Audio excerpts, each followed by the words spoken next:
साहिब बंद की सत्ता। तो सबसे पहले परमात्मा के नाम पे जयकारा लगाएंगे, उसके बाद सत्संग शुरू करेंगे।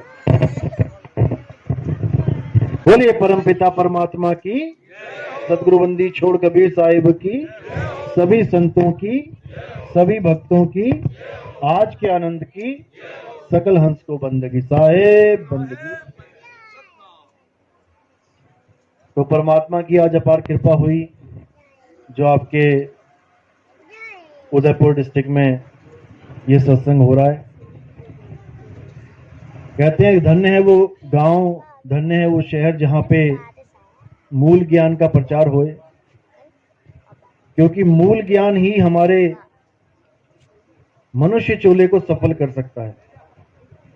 आपको पता है कि मनुष्य चोला कितना अनमोल है, ये बार बार नहीं मिलता। 184 भटकने के बाद, कुत्ता बिल्ली हाथी घोड़ा बनने के बाद, शेर चीते बाघ बनने के बाद एक बार ये इंसानी जन्म मिलता है, केवल एक बार, दूसरा मौका नहीं मिलेगा। इसी एक बार में आपने इस जन्म मरण के जंजाल को तोड़ना है। दूसरा मौका याद रखना बिल्कुल नहीं मिलेगा। अगला मौका मिलेगा दोबारा 84 भटकने के बाद। जैसे घड़ी की सुई एक बार 12 पे आ जाए तो उसके बाद फिर 1 से स्टार्ट हो जाता है काम, फिर 1 2 3 4 करती करती 12 पे पहुंचेगी, फिर 1 से स्टार्ट हो जाएगा। ऐसे ही युगों युग बीत गए, हम उसी घड़ी की सुई की तरह गोल गोल घूम रहे हैं।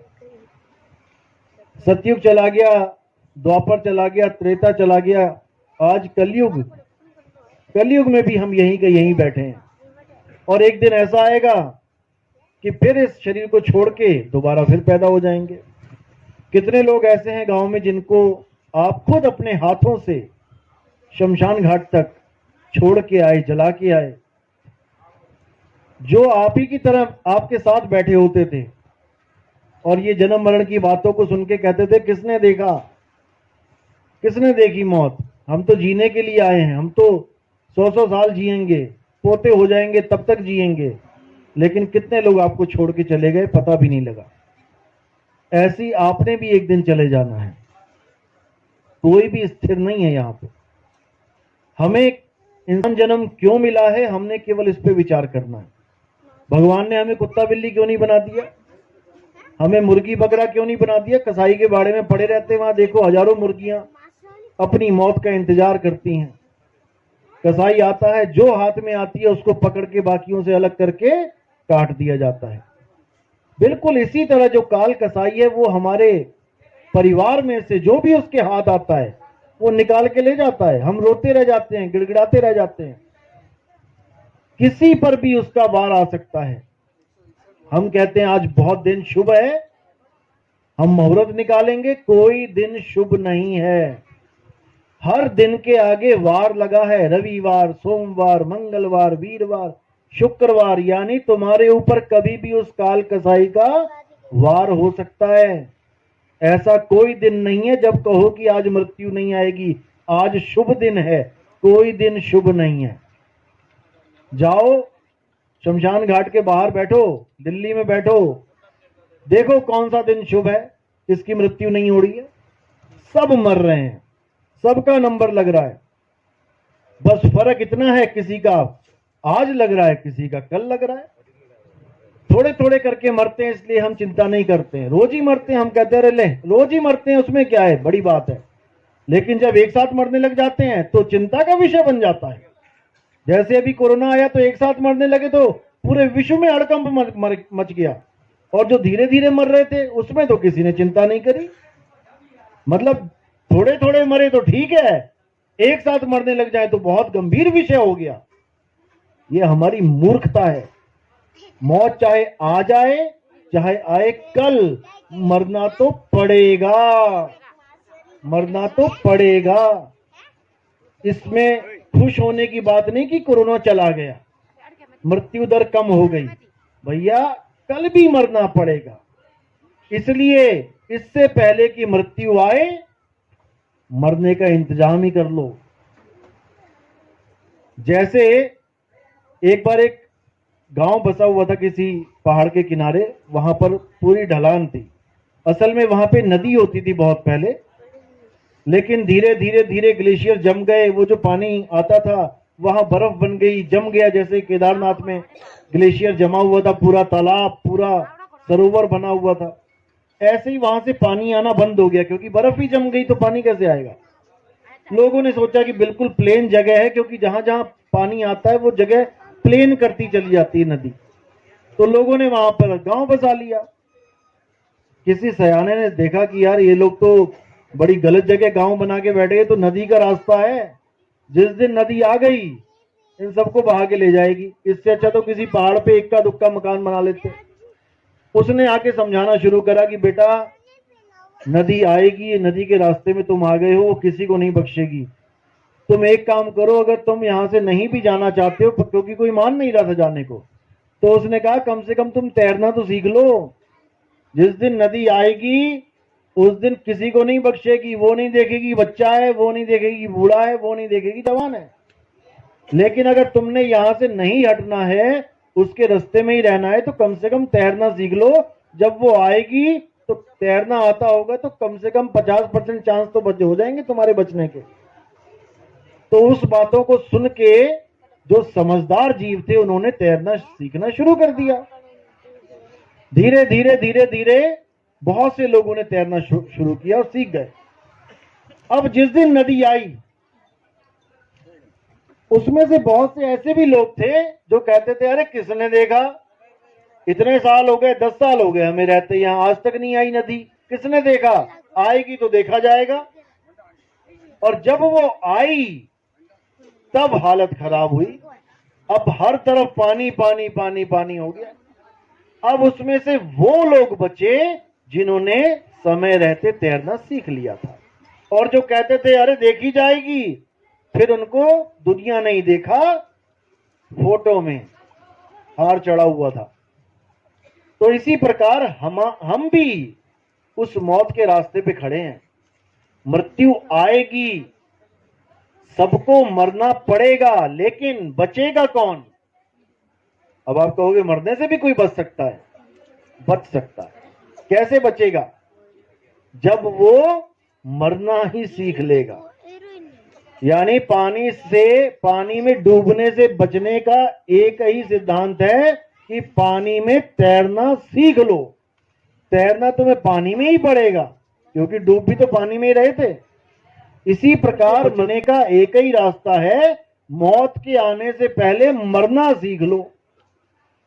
तो साहिब कहते हैं मरता मरता, कबीर साहब की वाणी है, मरता मरता जग मुआ, मरना जाने ना कोई, और ऐसी मरनी जो मरे बहुर न मरना हुई। कबीर साहब कहते हैं कि मौत तो आएगी, ये भूल जाओ कि कोई बच्चा है, कोई बूढ़ा है, कोई जवान है, सबको ही आएगी। लेकिन मरने से बचने का एक ही तरीका है कि तुम अपने उस स्वरूप को जान लो जो कभी मरता ही नहीं है। क्योंकि मौत किसकी आएगी, इस काया की आएगी, शरीर की आएगी। शरीर मरेगा, तुम नहीं मरोगे। फिर समझ लो, शरीर मरेगा, तुम नहीं मरोगे। अब तुम क्यों नहीं मरोगे, क्योंकि तुम शरीर हो ही नहीं। जो आप अपने आप को समझ रहे हो कि मैं तो आदमी हूं, मैं बूढ़ा हूं, मैं जवान हूं, भाई ना तुम आदमी हो, ना तुम औरत हो, ना तुम बूढ़े हो, ना तुम जवान हो, तुम हो क्या, आत्मा हो। हे अर्जुन, गीता में क्या बोला याद करो, कितनी बार पढ़ी गीता, कितनी बार सीरियल देखा, लेकिन समझ पाए क्या आज तक। अध्याय 2 पढ़ो। हे अर्जुन, जिनको देख के शोकवश तुम अपने धनुष बाण को छोड़ के बैठ गए हो कि मैं अपने चाचा को कैसे मारूं, मैं अपने दादा को कैसे मारूं, मैं अपने भाइयों को कैसे मारूं। हे अर्जुन, तुम चाह कर भी अपने चाचा दादा भाई को मार नहीं सकते, क्योंकि ये तुम्हारे चाचा भाई दादा ये कोई शरीर नहीं है, ये आत्मा है, ये आत्मा है। तुम केवल इनके शरीरों को मार सकते हो, आत्मा को नहीं मार सकते। तुम्हारे भाई कभी नहीं मरेंगे, लेकिन उनके कपड़े, उनकी जो शरीर है, इसका नाश हो जाएगा। क्योंकि हे अर्जुन, हम सबके शरीर जीवात्मा के कपड़े हैं। जैसे हम कपड़े धारण करते हैं, किसी ने सफेद पहन लिया, किसी ने पीला, किसी ने काला, तो पहनते पहनते पहनते घिस गए, फट गए, तो कपड़े उतार के दूसरे पहन लिए। ऐसे ही जो हमारे शरीर हैं, ये हमने कहां से पहने? मां के गर्भ से पहन के आए हम। उसी गर्भ में किसी को लड़की का शरीर दे दिया, किसी को लड़के का शरीर, यानी कि कपड़े मिल गए। कोई लड़की की ड्रेस पहन के आ गया, कोई लड़के की ड्रेस पहन के आ गया। अब वो अपनी ड्रेस को ही अपना स्वरूप मान बैठा। अब ये जीव अपने आप को आदमी समझ रहा है, अपने आप को औरत समझ रहा है, जबकि आदमी और औरत के कपड़े हैं। और एक दिन इन कपड़ों को यहीं छोड़ के वो फिर मां के गर्भ में चला जाएगा। कितनी दुनिया है, आप देखो नजरों से, कितने लोग, कितने जानवर, कितने हाथी, घोड़ा, बिल्ली, पक्षी कितने हैं। कहां से आए ये सब? हम लोग कहां से आए इस दुनिया में? मां के गर्भ से आए हैं। ऐसा कोई नहीं है जो मां के गर्भ में नहीं आया। अब हम जब मृत्यु हो जाएगी शरीर की, तो कहां चले जाएंगे? जहां से आए हैं वहीं जाएंगे। दोबारा से हमारे एक एक एक दिन कम होता जा रहा है। दोबारा से मां के गर्भ में जाने की तैयारी हो रही है। तो साहिब कहते हैं, कबीर साहब कहते हैं, जहां से आया और वहीं समाया, कहे कबीर तूने क्या कमाया। तू इस शरीर में आया, मनुष्य चोले के शरीर में आया, और दोबारा फिर तैयारी कर रहा है गर्भ में जाने की। जब गर्भ में था तब अंदर ही अंदर चीखता चिल्लाता था कि मुझे निकालो परमात्मा, कहां फंस गया मैं। इतनी गर्मी होती है वहां पे, इतनी ज्यादा जठराग्नि होती है कि आप सोच भी नहीं सकते। उल्टा लटकाया जाता है आपको, पैर ऊपर होते हैं, सिर नीचे होता है, और मल मूत्र में पड़े होते हो। तब परमात्मा से अरदास करते हो कि एक बार मुझे निकाल दो यहां से, मैं तेरी रोज भक्ति करूंगा, एक पल भी तुझे नहीं बिसारूंगा, तुझे भूलूंगा नहीं। लेकिन बाहर निकलते ही हमें माया की हवा लग जाती है। माया की ऐसी हवा, परमात्मा कौन, तू कौन और मैं कौन। मैं तो एमएलए, मैं तो सीएम, मैं तो पीएम, मैं तो यहाँ का ग्राम पंचायत का प्रधान बन गया। भाई कोई कुछ नहीं बना। दोबारा गर्भ में जाने की तैयारी हो रही है, चाहे वो कोई भी क्यों ना हो। अब बचना क्या, कैसे है? दोबारा मां के गर्भ में जाने से कैसे बचा जा सकता है? अगर तुम्हें ये कपड़े चाहिए ही नहीं, अगर तुम्हें ये शरीर चाहिए ही नहीं, तो मां के गर्भ में जाना ही नहीं। बस यही एक तरीका है मां के गर्भ से बचने का। अब किसको नहीं चाहिए कपड़े? हाथ खड़ा करो जरा, किसको नहीं चाहिए? और अभी किडनी फेल हो जाए, डॉक्टर के पास जाओगे, डॉक्टर साहब मुझे बचा लो, डॉक्टर साहब मुझे बचा लो। किसको बचा लो? तुम तो अमर अविनाशी हो, तो किसको बचाने के लिए बोल रहे हो? कपड़ों को। डॉक्टर साहब इन कपड़ों को बचा लो, इंजेक्शन लगवा लो, कुछ भी करो, ये कपड़े ना चले जाएं कहीं। और जहां पे आशा वहीं पे वासा। ये कपड़ों से कोई मुक्त नहीं हो सकता जब तक वो अपने स्वरूप को ना जान ले। यानी वो उस चीज को ना जान ले जो बिना कपड़ों के भी जीवित है। क्योंकि तुमने अपने आप को ये कपड़ा समझ लिया है। कोई बात नहीं, तुमने अपने आप को ये कपड़ा समझ लिया है, और तुम अपनी आयु को इस कपड़े के साथ नापते हो। अभी किसी को खड़ा करके पूछे भाई आपकी कितनी उम्र है, वो कहेगा 30 साल। क्या तुम्हारी उम्र 30 साल है? अर्जुन को क्या बोला कृष्ण जी ने? हे अर्जुन, दूसरे अध्याय में, ऐसा कोई समय नहीं था जब ये राजा महाराजा नहीं थे, और ऐसा कोई भविष्य में समय नहीं आएगा जब ये राजा महाराजा नहीं होंगे। तो कौन सी कितनी उम्र है उनकी? वो अविनाशी हैं, अजन्मे हैं, उनकी कोई उम्र ही नहीं राजा महाराजा की। तो उम्र किसकी गिनती में आती है? कपड़ों की। जिस दिन मां के गर्भ से आप बाहर निकले वहीं पर तारीख और समय नोट कर लिया गया, तुम्हारा जन्म हो गया। अच्छा, और जो मैं अंदर गर्भ में जीवित था वो कौन गिनेगा साथ में? 9 महीने गर्भ में रहा, डॉक्टर मेरा ट्रीटमेंट कर रहा था, डॉक्टर देख रहा था कि बच्चा जीवित है कि नहीं है, तो वो 9 महीने क्यों नहीं गिन रहे हो भाई साथ में? जिस दिन गर्भ से बाहर आ गए उस दिन तुमने लिख दी डेट ऑफ बर्थ, और गर्भ के अंदर भी तो मैं जीवित था, वो कौन सी वो दिन क्यों नहीं गिन रहे हो साथ में? और जिस दिन मेरी मृत्यु हो जाती है, यानी मेरे शरीरों की मृत्यु हो जाती है, उस दिन मेरी एक्सपायरी डेट लगा देते हो कि ये मर गया, और उसके बाद क्या करते हो, ये स्वर्ग चला गया। जब स्वर्ग ही चला गया तो मरा कौन? मैं यहां से अगर चला जाऊं दिल्ली तो यहां वाले लोग क्या कहेंगे कि नितिन दास मर गया? नितिन दास चला गया बोलेंगे, मरा नहीं। तो जब यहां पर कोई शरीर छूट जाता है किसी का, तो उसके कार्ड में क्या लिखवाते हैं? मेरे पिता का स्वर्गवास हो गया। स्वर्गवास का मतलब क्या होता है? मरना होता है।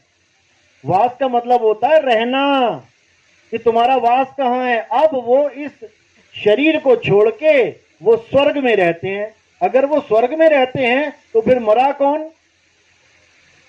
मरा कौन? मेरे पिता की मृत्यु हो गई, मरा कौन? यहां छोड़ के वहां रहते हैं, पता वहां बोर हो जाए फिर यहां आ जाए, तो मरा कौन? तो कबीर साहब कहते हैं इस दुनिया में कोई मरता ही नहीं है। मरा कौन? ये तत्व अपने तत्व में मिल गए जाके।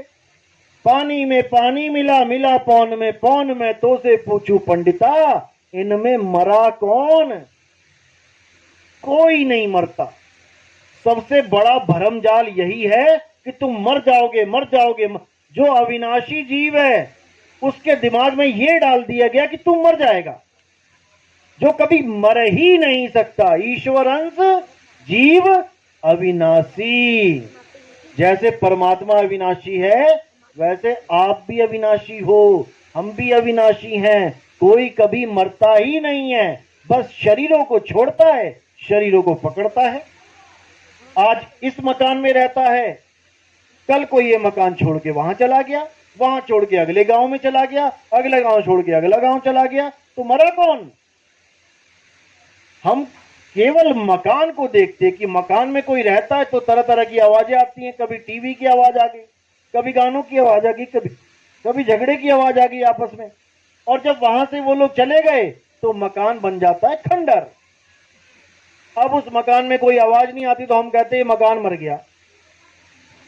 मकान मर गया कहते हैं जैसे हम इसमें एक जीव रहता है शरीर में, बोल रहा है, खा रहा है, पी रहा है, तो लग रहा है कि हाँ जीवित है, वो लग रहा है जीवित है। अब जब इसको छोड़ के चला गया वो, अब शरीर को देख के हम कह रहे हैं कि ये मर गया। शरीर तो पहले से मरा हुआ था। शरीर याद रखो पहले से मरा हुआ है। क्यों? शरीर 5 तत्वों का बना है, आकाश, हवा, पानी, अग्नि और मिट्टी, इसका पूरा कॉम्बिनेशन है। तो हवा क्या जीवित है? मिट्टी क्या जीवित है? पानी क्या जीवित है? आकाश क्या जीवित है? अग्नि क्या जीवित है? नहीं। तो इन निर्जीव 5 तत्वों को मिला के अगर एक इंसान का चोला बना दिया गया तो निर्जीव को मिलाने पे क्या वो जीवित हो जाएगा? नहीं होगा, नहीं होगा। तो जीवित करने वाला कौन है? जीव है। जब तक इसमें जीव नहीं आएगा, जब तक ये जीवित नहीं होगा। जैसे आप पंखा लेने जाते हो, किसी मार्केट में गए, वहां पर किसी मार्केट में गए पंखा लेने, वहां पर आपने पंखे की दुकान से पंखा उठाया। अब पंखा वहां 3-4 हिस्सों में टूटा पड़ा होता है, पंखे अलग पड़े होते हैं, उसके पर वो रोटेटर अलग पड़ा होता है, टांगने वाला अलग होता है और रेगुलेटर अलग होता है। अब उस वक्त वो मुर्दा की स्थिति में होता है, मुर्दा है। यानी आप एक दुकान में गए मुर्दा खरीदने के लिए, जो 4-5 हिस्सों में बटा पड़ा है, मुर्दा उठा के ले आए घर पे। अब उसको मुर्दे को जोड़ के टांग दो, अब क्या चल पड़ेगा? वो मुर्दे को टांगा ना, मुर्दा लेके आए थे, मुर्दे को जोड़ के टांग दिया, चला क्या? नहीं चला। अब उसमें किस चीज की कमी है, क्यों नहीं चल रहा? करंट की। जब तुमने करंट की तार लगा दी, अब वो मुर्दा भागने लगा 250 की स्पीड में। अब मुर्दा भागने लगा 250 की स्पीड में, तो क्या वो अब जिंदा हो गया? वो पंखा क्या अब जिंदा हो गया? जिंदा है कि मुर्दा है? मुर्दा है। जिंदा हमें लग रहा है। क्यों लग रहा है? क्योंकि करंट उसको दौड़ा रहा है, और जैसे ही करंट चला गया वो फिर मुर्दे का मुर्दा ही रह गया। यानी पंखा कभी जिंदा था ही नहीं। पंखे को चलाने वाली बिजली थी, वो उसको जिंदा कर देती है बार बार। जितनी बार ऑन करोगे चल पड़ेगा, ऑफ करोगे बंद हो जाएगा। इसीलिए इस शरीर के साथ भी एक करंट जुड़ा हुआ। ये शरीर मुर्दा है, इसके साथ एक करंट जुड़ा हुआ है, जिस करंट को कहते हैं जीवात्मा। जब तक वो जीवात्मा इस शरीर के साथ जुड़ी हुई है, ये दौड़ रहा है, भाग रहा है, खा रहा है, पी रहा है, चल रहा है, तो ये क्या जिंदा हो गया? मेरे पिताजी जिंदा हैं। कौन पिताजी जिंदा है? किसको मान रहे हो पिताजी? जीव तो पहले ही अमर है, और जीव शरीर को चला रहा है। अब तुमने पिताजी मान लिया शरीर को, इसलिए कह रहे हो मेरे पिताजी जिंदा हैं। और जिस दिन जीव शरीर को छोड़ दिया, उस दिन कहोगे मेरे पिताजी मर गए। तो तुमने पिताजी मान लिया शरीर को, जबकि पिताजी कौन है? वो जीव पिताजी है, जो छोड़ के चला जाता है। जो पड़ा हुआ है लाश, वो पिताजी नहीं है। कहते ना मेरे पिताजी मुझे छोड़ के चले गए। चले कहां गए? लेटे तो हैं। वो पिताजी नहीं है। पिताजी जीव थे, जीव चला गया, और पिताजी की जो कपड़े हैं, जो लाश है, वो पड़ी हुई है। तो सारी उम्र हम किसको पिताजी पिताजी करते रहे? लाश को, मुर्दे को। और जो पिताजी जीवित हैं, उसका हमें कोई बोध ही नहीं है। तो कबीर साहब की वाणी है, साधो ये मुर्दों का गांव। ये जितने भी लोग तुम्हें दिखाई दे रहे हैं, ये सब मुर्दे हैं, लेकिन तुम्हें लग रहा है जीवित हैं। क्यों? 1000 पंखे लगे हों, जिसमें से 500 में बिजली आ रही है, 500 के स्विच ऑफ हैं, तो जिसकी बिजली चल रही है वो दूसरों को क्या कह रहे हैं? अरे ये तो मर गया, ये तो मरे हुए हैं। भैया तुम भी मरे हुए हो, अगर तुम अपने आप को शरीर मानते हो तो। और जो जीव है वो अजर अमर अविनाशी है, जिसका स्विच ऑफ हो, कैसे ऑफ हो गए? ऑफ हो गए मतलब पहले ऑन थे, बिजली आ रही थी, अब ऑफ ऊपर हो गया तो ऑफ हो गए। अब जब ऑफ हो जाता है पंखा, तो उठा के उसको फूक आते हैं शमशान घाट में। किसको फूका? पंखे को फूका, बिजली को नहीं फूक के आए। जैसे तोता होता है पिंजड़े में, अब पिंजड़े में तोता है, तोता और पिंजड़ा दो चीजें अलग अलग हैं। क्या तोता ही पिंजड़ा है? नहीं है। क्या पिंजड़ा ही तोता है? नहीं है। अब ये पिंजड़ा क्या है? ये शरीर। इस पिंजड़े में एक तोता बैठा है जो रोज बोलता है मिट्ठू मिट्ठू। अब बस फर्क इतना है कि वो तोता दिख नहीं रहा। वो तोता किसी को दिखता नहीं है, तो लोगों को लगता है पिंजड़ा बोल रहा है। अच्छी तरह समझना इसको। लोगों को लगता है कि पिंजड़ा बोल रहा है, जबकि पिंजड़े में बैठा तोता बोल रहा है। अब एक दिन पिंजड़े की मृत्यु हो गई, क्योंकि तोता तो उड़ गया। जैसे ही तोता उड़ गया, मानो आज उड़ गया। अब पिंजड़े की मृत्यु होगी, पिंजड़ा पड़ा हुआ है। अब पंडित जी आगे कहते जी अब तो पिताजी का वो करवाना पड़ेगा क्रियाक्रम, नहीं तो मुक्ति नहीं मिलेगी। अब क्रियाक्रम देखो क्या हो रहा है।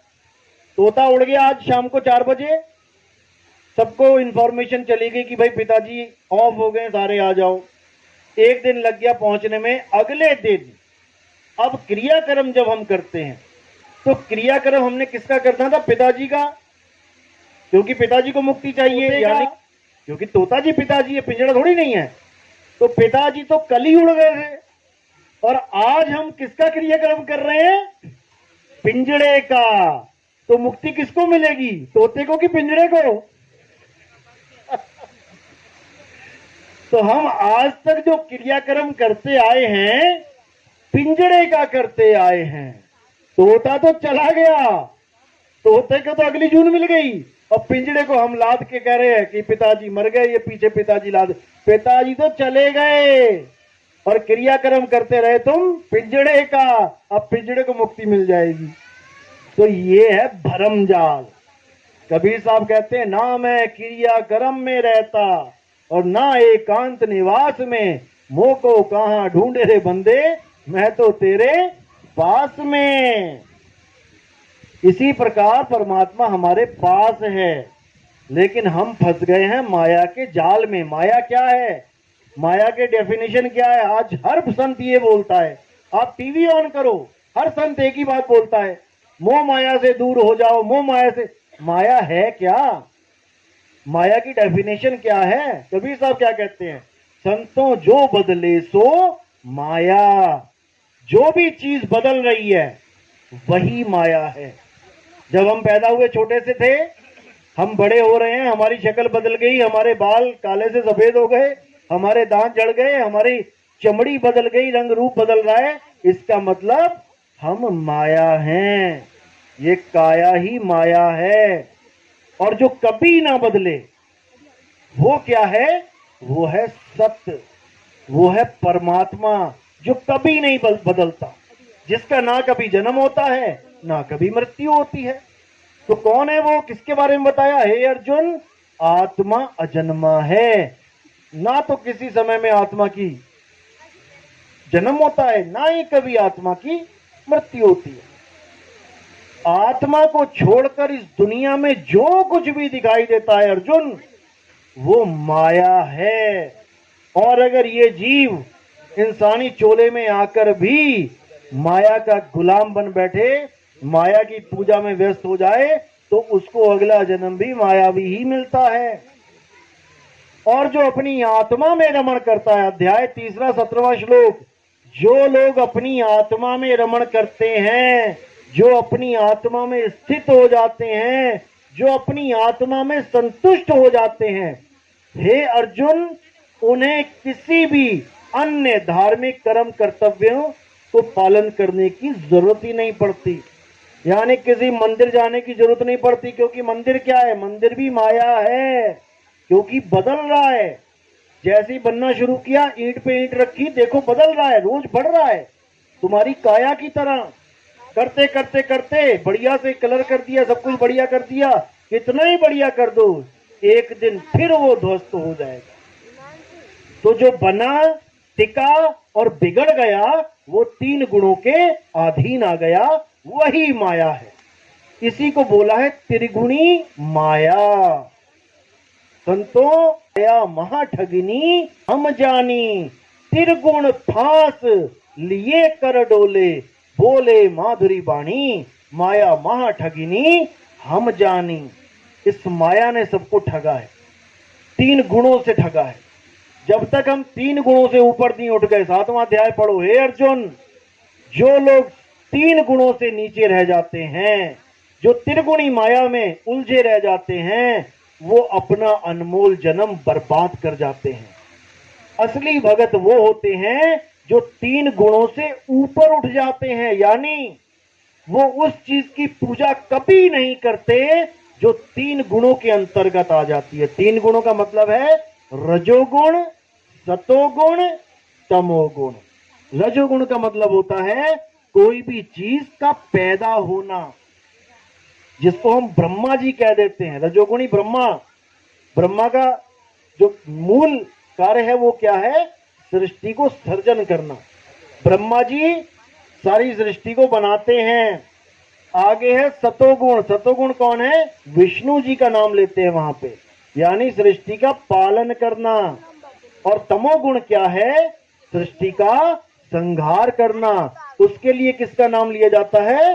भोले शंकर का, कि शंकर जी ही संहार करते हैं। ब्रह्मा जी पैदा करते हैं, विष्णु जी पालना करते हैं, और शंकर जी संहार करते हैं। अब जिस भी चीज को पैदा, पाला या संहार किया जाए, वही माया है। कोई भी चीज है जो पैदा हो रही है, पल रही है कुछ देर, और उसके बाद उसका नाश हो रहा है, माया है। और अगर तुम माया में अटके रहोगे तो कभी परमात्मा को प्राप्त नहीं कर सकते।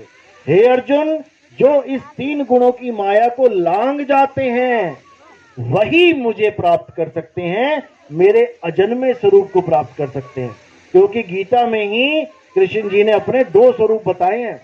एक स्वरूप क्या बताया कि हे अर्जुन, तेरे और मेरे कई जन्म हो चुके हैं, मैं उन जन्मों को जानता हूं, तू उस जन्मों को नहीं जानता। तो एक स्वरूप हो गया जिसका जन्म हो रहा है और मृत्यु हो रही है। अब ये कौन सा स्वरूप है? जिस स्वरूप की आप पूजा करते हो मंदिरों में, शरीर की। कृष्ण जी की फोटो देख के कभी ये तो नहीं कहते कि हनुमान जी हैं। कृष्ण जी की फोटो देख के कृष्ण जी कहते हो ना, तो कैसे पहचाना उनको? उनकी काया से, उनके शरीर से। और काया क्या है? माया।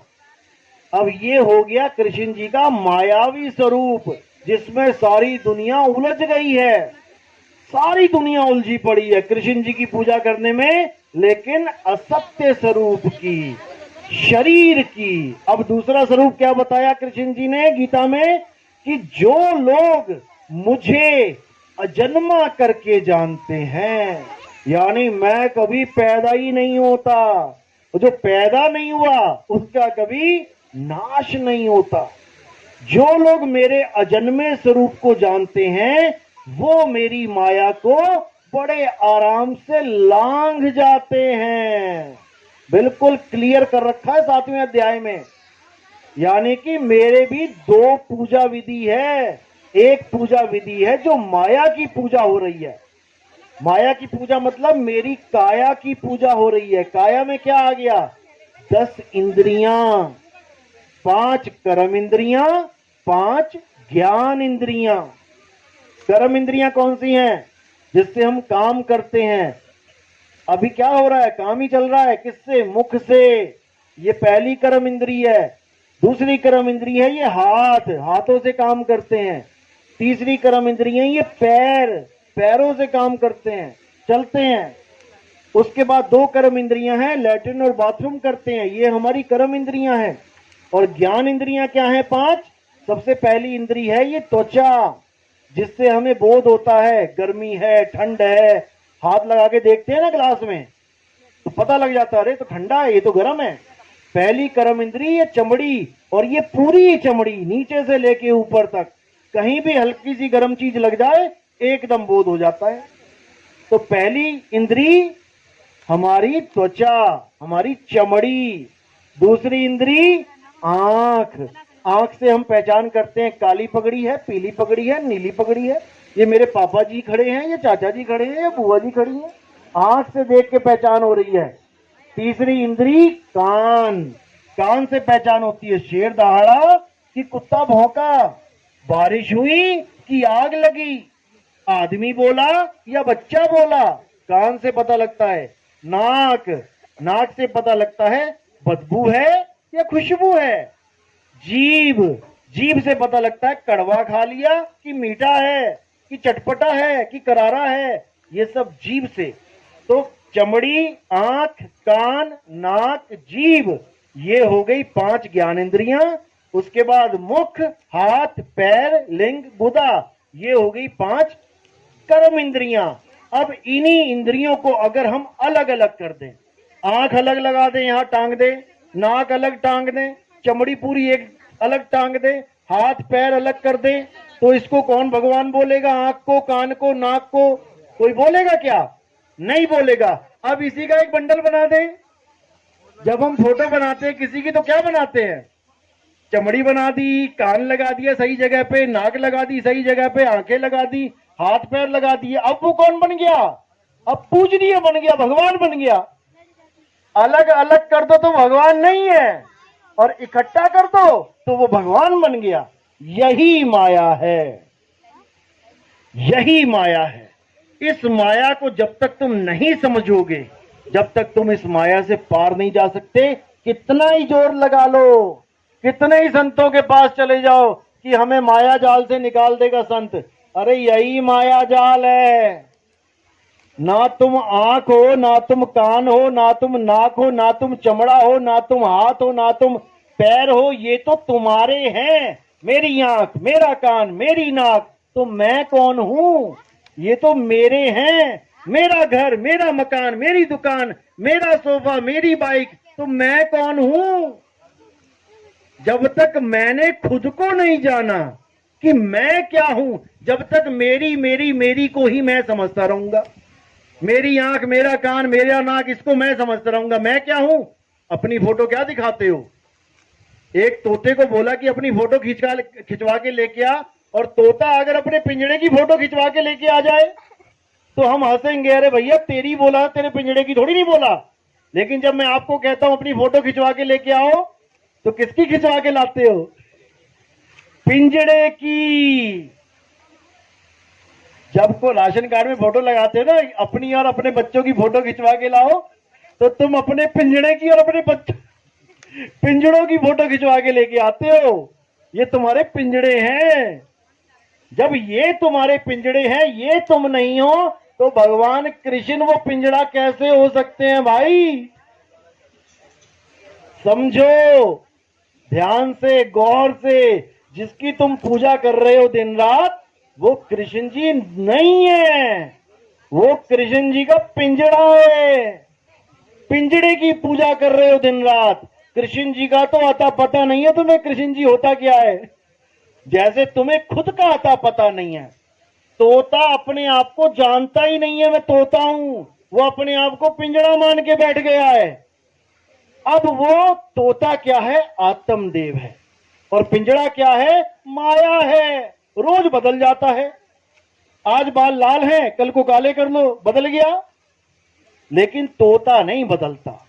उसी को आत्मा बोला गया है। कबीर साहब कहते हैं, अरे आत्म ज्ञान बिना नर भटके, कभी काबा कभी काशी, जल में मीन प्यासी, मुझे देख दे आवे हंसी। कि मुझे हंसी आती है। काशी में क्या देखने जा रहा है? कृष्ण जी का पिंजड़ा। वो केदारनाथ में क्या देखने जा रहा है? शंकर जी का पिंजड़ा। अरे भाई, शंकर जी कृष्ण जी आत्मा है, पिंजड़े नहीं है। और तुम भी एक आत्मा हो, पिंजड़ा नहीं हो। जब तक तुमने अपना बोध नहीं कर लिया, जब तक तुम पिंजड़ा ही मानते रहोगे। कबीर साहब कहते हैं, अरे 10 द्वारे का पिंजड़ा, तामे बोले कौन, रहीबे को अचरज है, उड़ा सो अचरज कौन। जो तुम्हारा तोता होता है पिंजड़े में, तुम हल्का सा गेट खोल देना रात को, फुर करके उड़ जाएगा। उसके बाद तुम सारी उम्र गेट खोल के रखना, वापस आएगा क्या? कभी नहीं आएगा। लेकिन इस काया में जो तोता है, ये 9 दरवाजे खुले पड़े हैं, फिर भी नहीं उड़ता। इस पिंजड़े में 10 दरवाजे हैं, जिसमें से एक दरवाजा तो कर दिया है बंद, गुप्त है, और 9 दरवाजे दिए खुले। हे अर्जुन, इन 9 द्वारों के पिंजड़े में जीव रहता है। कौन से 9 द्वार? 1 2 2 आंखें, 1 2 2 कान, 2 और 2 4, 1 2 नाक के 2 छेद, 6 मुंह, 7वां दरवाजा लिंग और गुदा, लैट्रिन बाथरूम, ये 2 दरवाजे अलग, 9 दरवाजे हो गए। इन 9 दरवाजों में से ही जीव यानी तोता अंत में उड़ जाता है। मरते हुए किसी के देखोगे लैट्रिन निकल गई बेचारे की, किसी की पेशाब निकल जाती है, किसी की जीभ बाहर आ जाती है इतनी लंबी, किसी की आंखें बाहर आ जाती हैं, किसी के नाक में से, कान में से खून निकल जाता है। इन 9 दरवाजों में से ही सबको एक दिन पिंजड़ा खाली करके जाना पड़ेगा। जो 9 दरवाजों से निकल गया वो कहां गया? वो 1,84 में चला गया। अब एक 10वां दरवाजा है। अगर कोई 10वें दरवाजे से भी निकल जाता है, तब भी उसकी मुक्ति नहीं होती। वो कहां जाता है? वो स्वर्ग महास्वर्ग में जाता है। 10वें द्वार से जीव जब जाए, स्वर्ग लोक में वासा पाए, थोड़े दिन भोगेगा वहां पे स्वर्ग। उसके बाद क्या? जब अपनी कमाई खत्म हो गई स्वर्ग वाली, चल नीचे, फिर से यहीं आ जाएगा। इसलिए कबीर साहब कहते हैं कि 10 द्वारे गंदम गंदा, और सार शब्द चीने नहीं अंधा। 10 द्वारों से निकल जाओगे तब भी मुक्ति नहीं होगी।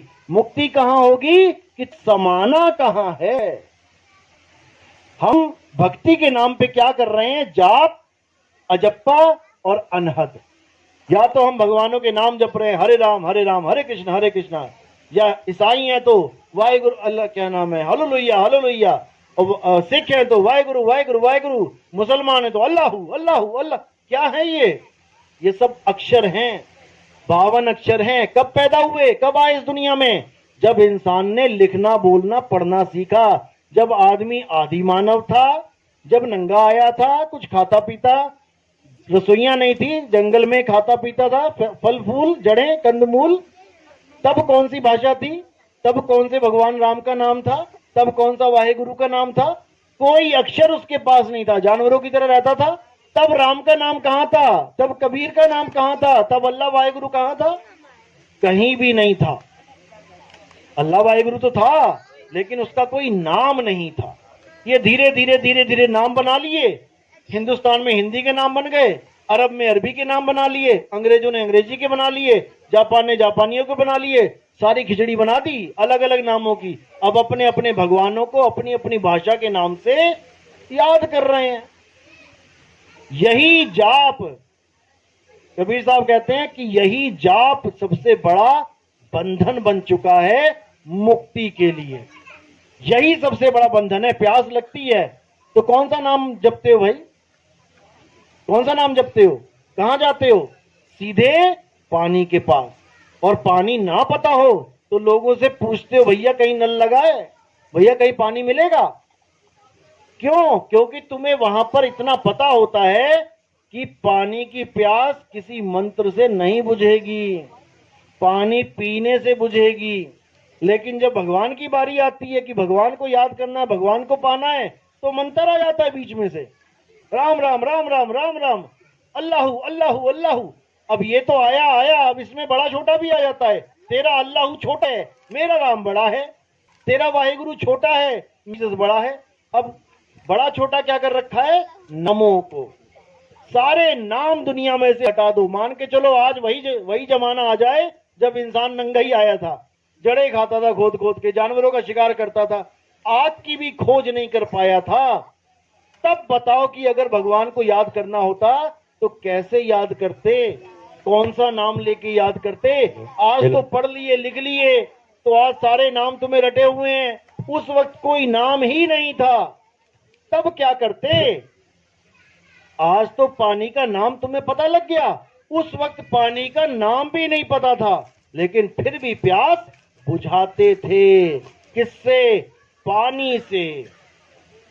आज भी इंसान को छोड़कर जितने जानवर हैं, क्या उनकी प्यास नहीं बुझती? लेकिन वो तो जानते नहीं कि पानी का नाम पानी रखा है तुम लोगों ने।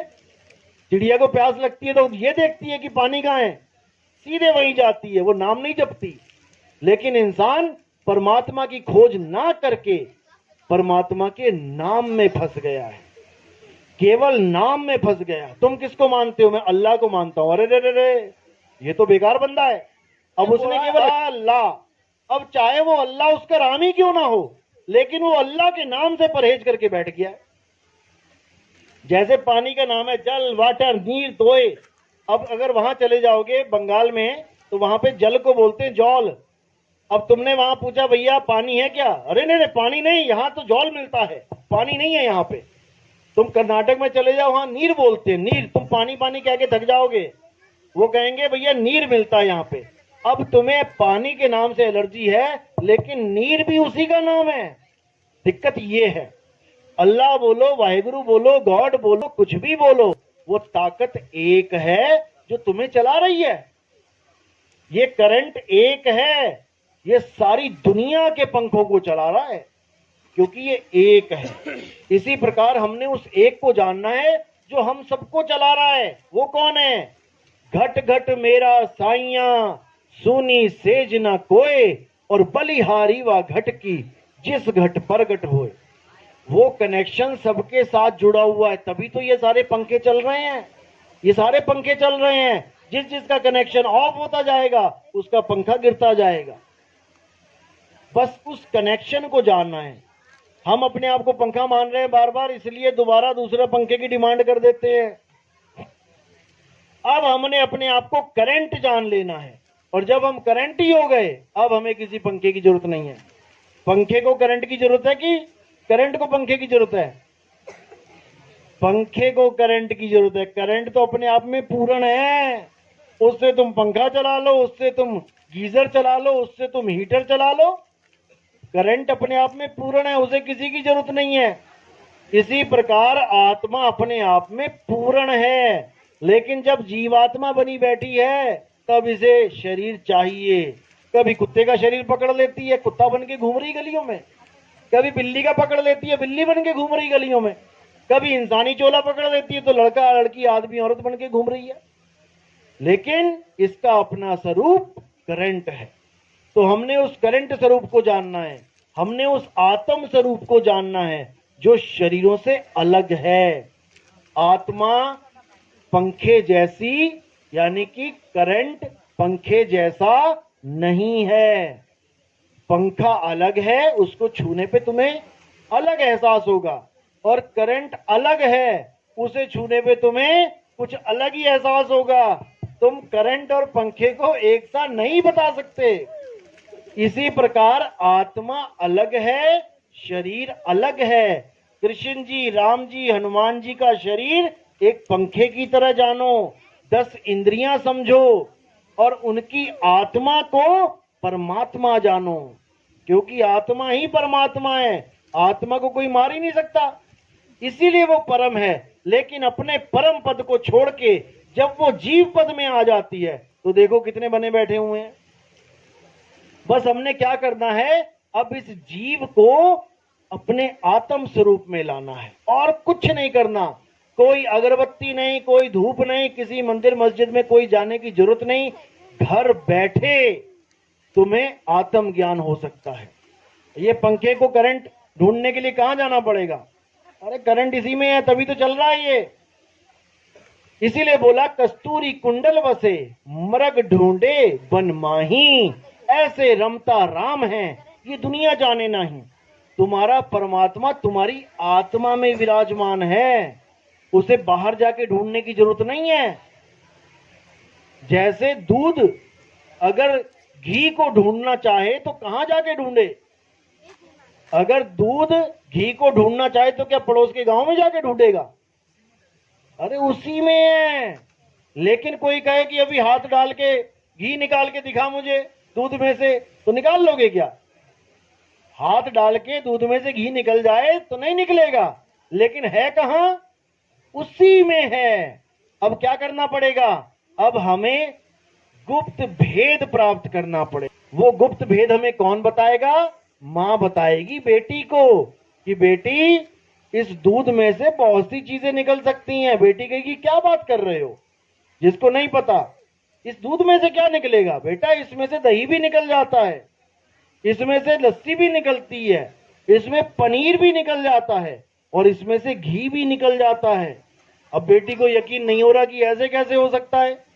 अब वो उसको तरीका बताएगी, उसमें जाग लगाएगी, अगले ही दिन दूध से दही बन जाएगा। अब उस दही को मथेगी, उसमें से मक्खन निकलेगा, मक्खन को गर्म करेगी, उसमें से जाके घी निकलेगा। तो दूध में ही घी है, लेकिन कितने घंटे दूर है? अब लगा लो कितने घंटे लग गए आपको।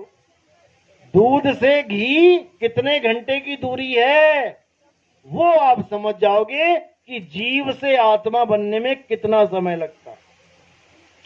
चीज वही है, लेकिन उसको समय लगता है असली स्वरूप में आने में। तो इसी प्रकार जो समय लग रहा है इसी को भक्ति कहते हैं। लोग कहते हैं ना भक्ति करो भक्ति करो। भक्ति का मतलब क्या होता है? कहीं मंदिर में जाके दूध ढूंढेगा घी को तो भक्ति होगी। भक्ति का मतलब होता है आत्म मंथन। अपने आप को मथना शुरू करो। जब तुम अपने आप को मथना शुरू करोगे, करते करते करते करते तुम्हारा रूप बदलने लग जाएगा। बदलने का मतलब ये नहीं कि मायावी रूप, बदलने का मतलब है कि जो तुम आज तक कि मैं ये हूं ये हूं ये हूं, उसको छोड़ने लग जाओगे, क्योंकि तुम बदल बैठे हो, तुम्हारा रूप वही है। जैसे एक कुत्ता शीशे के सामने खड़ा होके पूरा दिन भौंक रहा है, तो वहां पर भूल है, अपने आप को भूल गया और सामने वाले जो प्रतिबिंब है, जो नकल है, उसको भौंकने लग गया पकड़ के। तो इसी प्रकार जो भूला हुआ कुत्ता है वो शीशे से बाहर है, और जो भूल है वो शीशे के अंदर है। इसी प्रकार हम अपने आप को भूल गए और अपने इस नकली स्वरूप को देख के भौंकने लगे हुए हैं। भौंक भौंक के ऐसे मर गए, फिर दोबारा यही नकली स्वरूप प्राप्त कर लिया। तो इसीलिए कबीर साहब ने कहा, जैसे स्वान, स्वान यानी कुत्ता, जैसे स्वान कांच मंदिर भरमते भूख मरे हो, और कहें कबीर नलनी के सुगना तोहे कौन पकड़े हो। कह रहे हैं, अरे तोता पकड़ने वाले क्या करते हैं, तोते को पकड़ लेते हैं। कैसे? एक नली लगा देते हैं, उसके ऊपर घूमने वाली 2 नलियां लगा देते हैं, उसके ऊपर मिर्चियां टांग देते हैं। अब तोता उड़ता उड़ता देखता है मिर्ची, शौकीन है मिर्ची का, आके ऊपर बैठ जाता है। जैसे बैठता है तो वो घूम जाता है नीचे को। अब जैसे नीचे घूमता है तो नीचे पानी कर रखा होता है गड्ढा खोद के उन्होंने, अब वो खूब कस के पकड़ लेता है नली को। अब इतनी तेज पकड़ लेता है कि उसे ये भूल जाता है कि मैंने पकड़ी है, वो सोचता है नली ने मुझे पकड़ लिया। अब वहीं लटका रहता है पूरा दिन और आके उसको पकड़ लिया जाता है। इसी तरह कहा जा रहा है कि कुत्ता ये भूल जाता है कि मैं शीशे से बाहर हूं, मेरे सिवा और कोई नहीं है, और अपने प्रतिबिंब को भौंक भौंक के एक दिन मर जाता है। इसी प्रकार हम भी अपने स्वरूप को भूल के अपने नकली स्वरूप के लिए हाय हाय हाय हाय करते मर जाते हैं। तो यही कबीर साहब ने बताया है कि अपने स्वरूप को जान लो। तुमने अपने स्वरूप को जान लिया, अब तुम्हें पिंजड़े से कोई मतलब नहीं है। पिंजड़ा चाहे कभी छूटे, आज छूटे तब भी तोता उड़ के आसमान में खुशियां मनाएगा, और 10 दिन बाद छूटे तब भी जाके खुशियां मनाएगा। तोता कभी रोएगा क्या पिंजड़े से निकलते हुए? तुम एक बार खोल के तो देखो। लेकिन तुम इस पिंजड़े को छोड़ते हुए हंसते हो कि रोते हो? यानी वो तोता इस तोते से महाज्ञानी है, जो अपने पिंजड़े को छोड़ के हंसता है, और हम अपने पिंजड़े को छोड़ने के वक्त रोते हैं। यानी कैदी की रिहाई है और कैदी बिलबिला रहा है कि मुझे थोड़ा सा और रहने दो इस जेल में, डॉक्टर साहब थोड़ा सा और रहने दो। यही भरमजाल है। डॉक्टर नहीं चाह सकता साधो ये मुर्दों का गांव, यहाँ पर डॉक्टेगा और मरीज भी मरेगा। कहने का मतलब दोनों का चोला छूटेगा, दोनों का शरीर छूटेगा। तो शरीर छोड़ने से पहले हमें ये इंतजाम करना है कि हमें दोबारा शरीर में ना आना पड़े। बस यही करना है, इसके अलावा कुछ नहीं। जिस मरने से जग डरे मेरे मन आनंद, मरने पर ही पाइए पूर्ण परमानंद। अगर आपने इस शरीर को छोड़ने का सही तरीका सीख लिया तो उतने आनंद में रहोगे कि सोचो कि लास्ट में तुम्हारी मृत्यु नहीं, तुम्हारा ब्याह हो रहा है। इस सुरता का ब्याह होता है शब्द गुरु से, और इतने आनंद में रहती है, लेकिन नहीं जानती अपने पति को, इसलिए बेचारी इस नकली पति को पति मान के बैठी है, इससे ही पीछा नहीं छूट रहा उसका। तो इसी के साथ मैं आज का सत्संग यहीं समाप्त करता हूं। बाकी जो हमारे सत्संग है आप YouTube पे देख सकते हैं। कहत कबीर सुनो भाई साधो चैनल है हमारा, कहत कबीर सुनो भाई साधो, आप YouTube पे देख सकते हैं। 1 नंबर से सत्संग सुने, उसमें मैंने नंबर दे रखे हैं 1 2 3 4 5 करके। तो जैसे ही आप ऐड करेंगे धीरे धीरे धीरे आपके दिमाग की सारी बत्तियां जो ऑफ हो चुकी हैं वो सब जलने लग जाएंगी। उसके बाद आपको पता लगने लग जाएगा कि आज तक मैंने जो मंदिर में कृष्ण जी की, राम जी की, हनुमान जी की, माता की जो मैंने पूजा करी थी, तो मैंने पूजा उनकी करी थी या पिंजड़े की? मैंने उनको धोया था मंदिर में या उनके कपड़ों को धोया था?